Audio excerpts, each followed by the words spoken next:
I'm going to read Numbers 21:4 through 9. Then they journeyed, the children of Israel, from Mount Or by the way of the Red Sea to go around the land of Edom.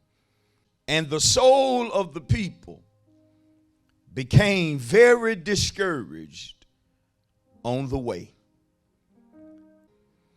And the people spoke against God and against Moses, saying, why have you brought us up out of Egypt to die in the wilderness? So the Lord sent fiery serpents among the people, and they bit the people, and many of the people of Israel died.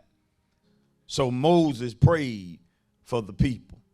Then the Lord said to Moses, make a fiery serpent and set it on a pole. And it shall be that everyone who is bitten, when's anybody been bitten this morning by something?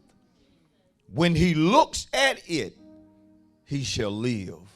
Give the people some instruction, Moses. Make a fiery serpent, set it on a pole, and whoever looks at it, he'll live. Notice verse 9. So Moses made a bronze serpent, put it on a pole. He obeyed God. And so it was, if a serpent had bitten anyone, when he looked at the bronze serpent, he lived. Notice when he followed instructions, he lived. Look at the person, tell him, say, based upon all that, the subject this morning, obey God and live. Look at somebody and say, obey God and live. The text talks about, as God was bringing Israel into their promised land,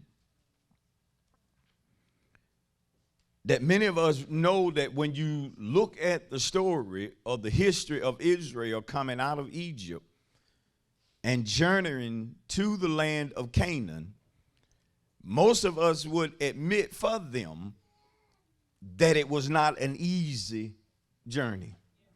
It was not a simple journey.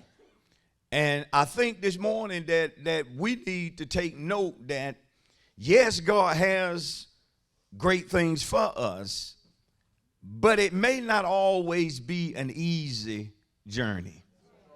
Oh, Lord, have mercy. I say that it may not always be an easy journey. And most of us, we have lived on earth long enough to know that ain't nothing but truth. That even when it comes to life itself, that sometimes life can throw you some very difficult challenges. Am I right? And things are not always as easy as we desire for them to be. I mean, even when we look in our homes, things are not always as easy as we would desire for them to be. But nevertheless, I feel like it's important this morning that I speak to you about the danger of becoming too discouraged. You have to be careful whenever you are in a moment of crisis or a moment where things are seemingly getting tough for you. You have to really be careful that you don't become too discouraged with the things that you're dealing with. And I don't know if you know it or not, but whenever you get around people who have been stripped of hope, they can be some most miserable people to be around. Oh, y'all gonna just listen this morning. And whenever you become too discouraged, there's always that danger that you will fall into depression. And I don't care how blessed you are, and I don't care how much material things you have and how wonderful life may be for you at this moment. I submit to you this morning that all of us at one point or another will battle the spirit of discouragement.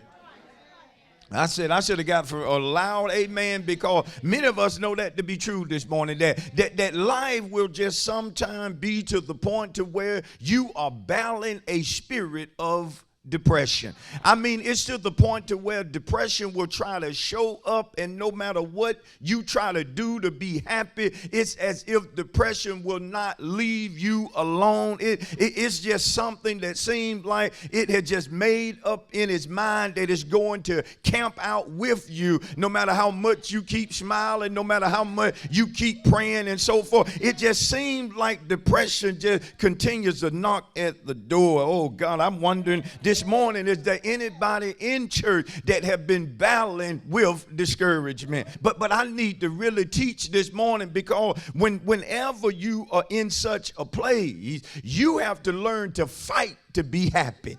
I said you have to learn to fight to be happy. You have to learn to just give it everything you got to make up in your mind, I'm going to smile today no matter how many situations come at me trying to cause me to frown. I'm going to smile anyhow. I'm going to treat folk right anyhow. I don't care how many folks seemingly treat me wrong. I'm not going to get in the seat of a fool and do or say something I have no business saying, I have no business doing, or to think in ways that I know is going to be detrimental to God moving in my life. I've got to fight to be happy today. And I come to tell you, there are days that if you're truly going to be happy, it will be because you fought to be happy. It will be because you fought to keep depression out. It will be because you refuse to give in to the spirit of discouragement. Let me deal with 3 types of people who are easily discouraged. Because I think that's the problem with most of us. It's not that you don't realize that, yes, you battle discouragement from time to time, but there are too many of us that we are easily discouraged. I'm saying it don't take much at all to just ruin your day. I mean, it don't take much. I mean, God could be done been blessing, and you've been testifying, and then all of a sudden something happens, and you easily discouraged. Now there's a problem when you claiming to be a child of God, yet the enemy know you are easily discouraged. That's going to prove to be a problem. That's going to put you into a place to where you're going to miss a whole lot of blessings for God that he had set up for you to receive. But because you are so easily discouraged, you're not going to receive from God in the manner that he desired for you to receive. Can I be honest and tell you that there are certain blessings that I know came my way because I didn't give in to discouragement, because I refused to be depressed, because I refused to just sit down on the seat of do nothing. No, I knew God had a sign for me to do something, and despite how hard I'm battling, I yet got to obey God. I yet got to do what God desired me to do, and I need to be an example for immature people. Don't you know immature folk need an example to look to, that yes, things are going rough for brother so-and-so, but he's a pattern. He stays happy, and he knows how to remain in the will of God despite what she's going through. Yes, sister so-and-so battled, but I don't see her pouting every time I see her. And I know she goes through things. And you have to get to a place in life to where you are not easily discouraged. Some of us too quick to get down. So let's deal with these 3 types of people. Number 1 is folks who are inconsistent when it comes to prayer. A lot of us stay easily discouraged because we don't pray the way we need to pray. I said we don't pray the way we need to pray. Situation comes upon you and immediately overtakes you, and it's been days since you prayed.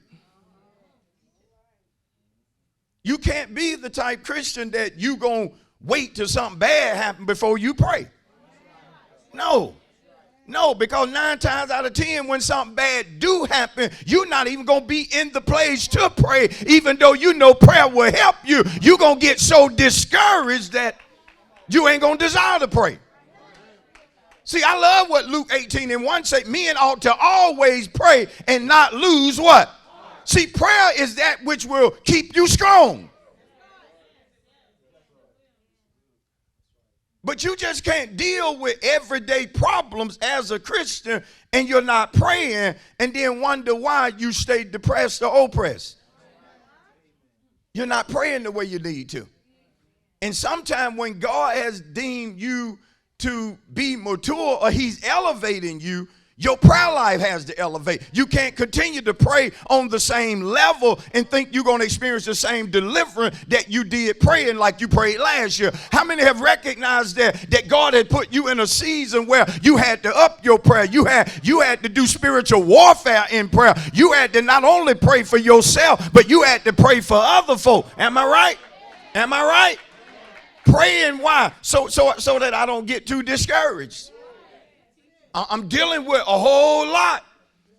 And so I really need to talk to God so I don't give space to depression. Seem like bad news is just coming back to back to back. I really need to talk to God so that I don't allow what I'm hearing to get the best of me. Some of us know we can just hear something. Just hearing something got tears flowing. How many have ever cried over something that never happened? Crying and worrying for days and months about something that never took place. That's the reason I learned not to worry, because some things that I would choose to set up and worry about may not even come to pass. I may never have to deal with this. God may move it before I ever get to it, or he will put a bridge there that will allow me to walk over something that months ago looking at it, I'm wondering how we going to get over.